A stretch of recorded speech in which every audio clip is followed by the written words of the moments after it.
scholar of visual art and culture, I'm in a field that tends to misrepresent people of color and Black people and underrepresent us.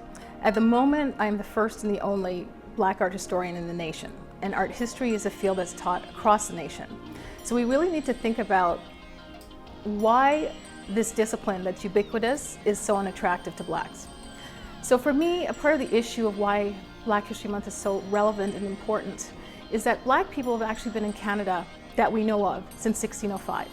The first Black person to set foot in Canada was Matthew da Costa, and he was actually a translator between the Portuguese and the Mi'kmaq on a Portuguese vessel.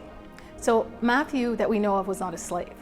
But after that, subsequent to that, 17th, 18th, and 19th century, how we arrived in this nation was as someone else's property, as chattel.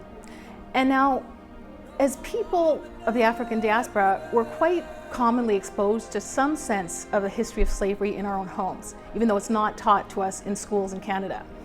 But what happens is we're taught to focus on the more dramatic and spectacular forms of violence to which we were subjected, like branding, like beating, like shackling, like breeding.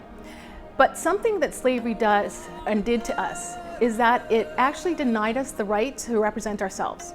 Euro-Canadians and Euro-Americans across the Americas actually hoarded their access to cultural production, which meant that as Black people, we were denied the right to represent ourselves. Any people that doesn't represent themselves is a people that becomes marginalized and brutalized. So we were socialized generation after generation into deprivation, but not just physical and material deprivation, but cultural deprivation. So what Black History Month gives us the opportunity to do is to see ourselves through the eyes of ourselves and our community. This is huge for us as Black people because, again, it's something that we've been denied for 400 years.